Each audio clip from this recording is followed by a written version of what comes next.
Muito obrigado, Sr. Presidente. Eu cumprimento o Sr. Professor Freitas do Amaral e agradeço os esclarecimentos e as informações e a reflexão que nos tem proporcionado nesta audição. E coloco uma primeira questão relacionada não com o figurino administrativo e organizativo da Fundação ela própria, mas sobre a opção, a montante, digamos assim, desse momento fundacional, digamos. O Sr. Presidente da Fundação explicou-nos aqui ontem que a atividade, isto já tem sido abordado em várias intervenções dos senhores deputados e perguntas, que a atividade da Fundação tem sido, na prática, essencialmente a de realizar em nome do Estado o que chamou de enforcement, o acompanhamento e a monitorização da aplicação do programa E-Escolas, negociado entre o Estado e as 3 empresas. Eu pergunto se o Sr. Professor considera que será aceitável que quem faz esse enforcement em nome do Estado seja uma fundação de direito privado onde coexistem as 2 partes desse negócio. Isso, no seu entendimento, tendo em conta o que tem sido falado como as boas práticas da administração, se considera que o Estado precisa, digamos assim, dessa solução para poder gerir esse financiamento de contrapartidas públicas ou para poder sequer viabilizar esse financiamento, para que seja possível que esse dinheiro chegue a algum lado. E, digamos assim, em complemento desta matéria, ou em concretização desta matéria, eu pergunto a sua opinião se se pode pensar nas principais vantagens e desvantagens de se optar, por exemplo, em alternativa por uma entidade pública para cumprir essa missão e para gerir os recursos correspondentes. Falou na flexibilidade e na agilidade do direito privado que o Estado pode utilizar através deste tipo de mecanismos. Eu pergunto se outras soluções, mesmo que não atinjam toda essa flexibilidade, podem ser pesadas nas suas vantagens e desvantagens. Já se falou aqui no exemplo do Instituto Público, que também, na experiência do nosso país, já tem funcionado para gerir financiamentos diversos, de origem diversa. Segunda questão, a questão do património inicial ou da constituição inicial do capital da Fundação. Perdão, eu peço desculpa, em relação ainda, voltando atrás, em relação ainda a esta questão da presença do Estado, perdão, da execução em nome do Estado, do tal enforcement numa fundação onde coexistem as 2 partes, e da presença maioritária ou com igualdade para desempate do Estado dentro da fundação, que é fundada, uma fundação de direito privado, que é fundada pelas empresas que são a contraparte, digamos assim, na negociação.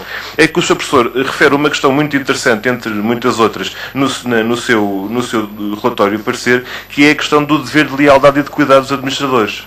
Ou seja, de que lado deve estar a lealdade de quem está naquela fundação que é fundada por Estado e por empresas, no âmbito de uma negociação entre essas 2 partes.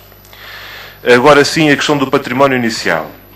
O parecer que o Sr. Professor desenvolveu e que nos foi distribuído refere nas páginas 12 e 13, nomeadamente, que na maior parte dos Estados, embora não seja exigido um património inicial mínimo, as autoridades verificam se os bens afetos à Fundação são suficientes para a prossecução dos fins visados. Também já abordou esta matéria nas suas respostas esta manhã. Aliás, também existe a referência ao estudo de viabilidade citado no quadro da União Europeia no seu relatório. Ora, esta Fundação, já aqui foi dito, tem um património inicial de 25 milhões de euros.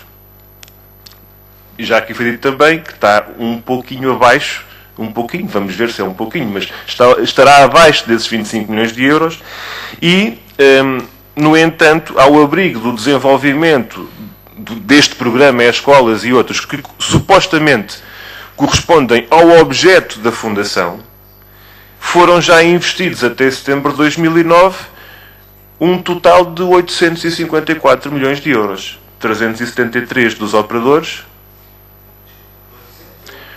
854 no total, que se desagregam desta forma: 373 provenientes dos operadores, as tais contrapartidas públicas, supomos nós, não sabemos em que parte é que é o cumprimento das contrapartidas públicas, não se conseguiu apurar ontem essa matéria, 256 milhões de particulares, ditos beneficiários deste programa, e 225 provenientes do Estado. Ora, eu gostava de ouvir a sua opinião, Sr. Professor, quando o objeto central desta fundação é o de concretizar programas. Estes programas que têm sido acompanhados, monitorizados, digamos assim, valem este dinheiro e o património inicial é de 25 milhões e agora é um pouco menos. Gostava de ouvir a sua opinião sobre isto. Terceira questão, a questão da fiscalização e da transparência. O critério adotado pela Fundação para a elaboração do relatório de contas de 2008, o tal que foi apresentado no final de setembro de 2009, é o de não incluir nas contas da Fundação as transferências financeiras, as aquisições, os bens e serviços diretamente envolvidos no programa Escolas.